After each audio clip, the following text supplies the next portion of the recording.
গাছগাছালিতে ঘেরা ময়মনসিংহের শশী লজ। সূর্যকান্ত আচার্য চৌধুরী প্রতিষ্ঠিত জমিদার বাড়ি এটি। বিভাগীয় কমিশনারের কার্যালয়ের বিপরীত পাশে মাথা উঁচু করে দাঁড়িয়ে আছে। বিশাল জমিদারির ইতিহাস আর নান্দনিক স্থাপনা দেখে এখন বোঝার উপায় নেই, সে জমিদারেরা ছিলেন নিঃসন্তান। জমিদারির সম্পত্তি রক্ষায় একের পর এক দত্তক সন্তান নিতে হয়েছিল তাদের। ভাগ্যের নির্মম পরিহাসে সে দত্তক সন্তানেরাও ছিলেন নিঃসন্তান। প্রকৃতির এ অদ্ভুত খেয়াল দেখা যায় এই জমিদার বাড়িকে ঘিরে। মুক্তাগাছা জমিদারির প্রতিষ্ঠাতা শ্রীকৃষ্ণ আচার্য চৌধুরীর তৃতীয় উত্তরপুরুষ রঘুনন্দন আচার্য চৌধুরীর সময় থেকে শুরু হয় এ গল্প। নিঃসন্তান ছিলেন তিনি। সম্পত্তি রক্ষার জন্য গৌরীকান্ত আচার্য চৌধুরীকে দত্তক নিয়ে মৃত্যুর আগে তার হাতে জমিদারির ভার অর্পণ করেন শ্রীকৃষ্ণ আচার্য চৌধুরী।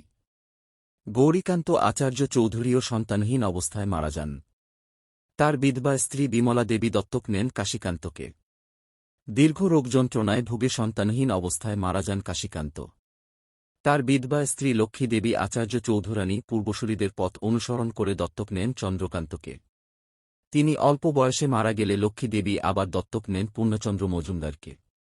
মহাসমারোহে দত্তক পুত্রের নতুন নাম রাখা হয় সূর্যকান্ত আচার্য চৌধুরী। ইতিহাস বলে তিনিও নিঃসন্তান ছিলেন। সূর্যকান্ত আচার্য চৌধুরী তার প্রায় ৪১ বছরের জমিদারিকালে বহু জনকল্যাণমূলক কাজ করে বিখ্যাত হন। ময়মনসিংহে স্থাপন করেন একাধিক নান্দনিক স্থাপনা।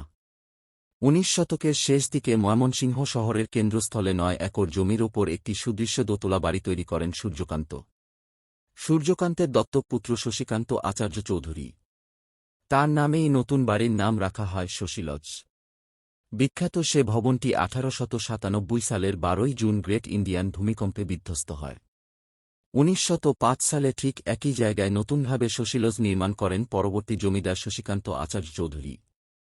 ১৯১১ সালে এর সৌন্দর্যবর্ধনে তিনি সম্পন্ন করেন আরও কিছু সংস্কার কাজ। নবীন জমিদারের প্রাণান্ত প্রয়াসে শশী লজ হয়ে ওঠে অনিন্দ্যসুন্দর, অপরূপ। শশী লজের মূল ফটকে আছে ১৬টি গম্বুজ। ভেতরে প্রায় প্রতিটি ঘরেই আছে একই রকম দেখতে ঝাড়বাতি। বাড়িটিতে আছে নাচঘর ও স্নানঘর। স্নানঘরে আছে একটি সুড়ঙ্গ। ধারণা করা হয় সে সুড়ঙ্গ পথে মুক্তাগাছা যাওয়ার ব্যবস্থা ছিল। মূল ভবনের পেছনেও আছে একটি দোতলা স্নানঘর। সে স্নানঘরে বসে রানী পাশের পুকুরে হাঁসের খেলা দেখতেন। পুকুরটির ঘাট মার্বেল পাথরে বাঁধানো।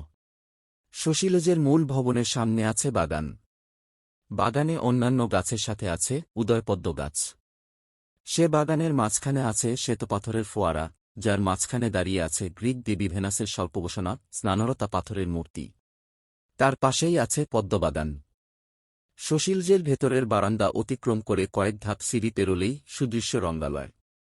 তার একদিকে বিশ্রামঘর, তারপর কাঠের মেঝেযুক্ত হলঘর। তার পাশেই বর্ণিল মার্বেল পাথরে নির্মিত আরেকটি ফোয়ারা। ফোয়ারার ঠিক ওপরের ছাদ থেকে ঝোলানো কাচের ঝাড়বাতি। ভবনটির পেছনে এক চিলতে উঠান। তার পাশে একটি ছোট্ট জলাশয়। শশী লজের পেছনে, সামনে ও ডান পাশে বিভিন্ন ধরনের গাছপালার মধ্যে আছে দুটো দুর্লভ শ্বেতচাপা গাছ। ১৯৫২ সাল থেকে শশী লজ ব্যবহৃত হয়ে আসছিল সরকারি মহিলা টিচার্স ট্রেনিং কলেজ হিসেবে।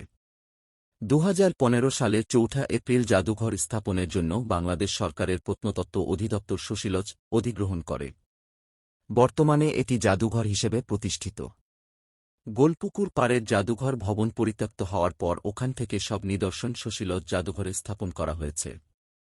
জাদুঘরের সময়সূচি ১ এপ্রিল থেকে ৩০ সেপ্টেম্বর মঙ্গল থেকে শনি সকাল ১০টা থেকে সন্ধ্যা ৬টা। বিরতি বেলা ১টা থেকে ১:৩০ পর্যন্ত। শুক্রবার সকাল ১০টা থেকে সন্ধে ৬টা পর্যন্ত। বিরতি বেলা ১টা থেকে ২টা। সোমবার দুপুর ২টা থেকে সন্ধে ৬টা। টিকেটের মূল্য দেশি পর্যটকদের জন্য ৩০ টাকা।